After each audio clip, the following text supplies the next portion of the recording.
Reaction now to the resignation of Cardinal Keith O'Brien. With us, Roman Catholic journalist, author and campaigner Austen Ivereigh. He joins us from Westminster Cathedral.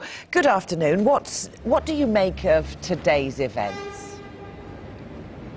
Well, I think it's obviously sad news, but on the other hand, I think it shows that the Church has reacted well in this instant to what were clearly allegations with some substance. We don't know whether they were true, but they were certainly deemed worthy of investigation. They were reported to Rome, and the resignation has happened today in time to avoid this overshadowing the papal election. I think Cardinal O'Brien has done the right thing, and he's done it for the good of the Church. Right, interesting, because you can read how it happened in certain ways, can't you? Because the resignation went in because he has reached age and he is retiring, effectively, resigning and retiring come next month. But is it your understanding that the Vatican asked for that to be brought forward? What happens when bishops reach the age of 75, as Cardinal O'Brien does next month, is that they submit a letter of resignation. It's called Hunc per Tunc. It's for now, but it can be acted on later. Effectively, what's happened is that resignation letter was already given to Rome because of his birthday, and Rome has effectively decided to accept it now in advance of when normally it would have been accepted. So he was going to resign anyway. It's been brought forward in order to allow this investigation to proceed without it in any way interfering with the papal election and Cardinal O'Brien in Rome. Austen, you talk of this investigation. What investigation is there? Is the Catholic Church conducting an investigation into the allegations? Yes, it is the Church that's conducting this investigation. What happened is that those who are bringing the allegations, I understand, date from about 30 years ago, a couple of weeks ago wrote to the Pope's representative in Great Britain, the Apostolic Nuncio.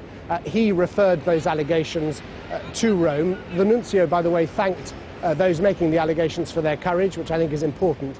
As I say, those allegations are now going to be investigated, but clearly they were deemed to be substantial enough to be worthy of investigation, which is why it's necessary for him to stand down. So I think this is an example of transparency, it's an example of accountability, and the Catholic Church acting, I think, very quickly and decisively following allegations, and that's a good thing. So we've got the papal election coming, in the next few weeks or so. UK Catholics now not being represented in the actual voting process, is that right?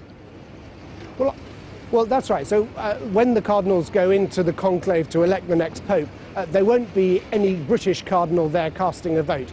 But remember that the conclave is actually a process. It's more than just those 1 or 2 days of voting. It's also the 10 days or 2 weeks of daily meetings in Rome, which are in fact going to begin this weekend. That's when the cardinals gather, it's when they talk to each other, and when they take the temperature of the world and the Church, and they decide what is the most important issues, and who do we want as Pope. Now, in those discussions, Cardinal Cormac Murphy O'Connor, the former Archbishop of Westminster, who is now too old to vote, will nonetheless be taking part in those discussions, and he is a widely admired, deeply respected cardinal, and I think his influence will be brought to bear. So it's not true that the British won't have an influence in the election, but they won't have a vote.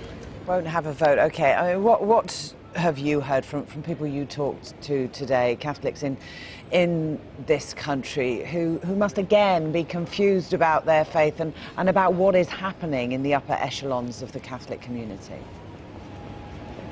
Well, I'm not sure that there is actually that kind of confusion. I mean, people do fail. People do fail to live up to their vows. We all struggle as human beings with our vows, whether we're married or celibate. It's obviously sad that somebody who is a teacher and a pastor, and therefore somebody who represents the Church, should have been accused of these things. But I think people recognise that people will fall and people will stumble.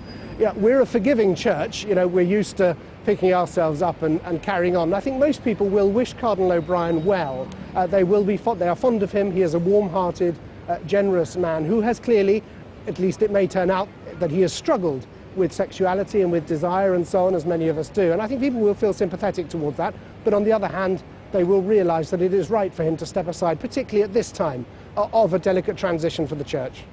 And we should point out that Cardinal O'Brien denies the allegations made against him. We appreciate you talking to us this afternoon. Austen Ivereigh, thank you very much. Now, voting has ended in Italy's general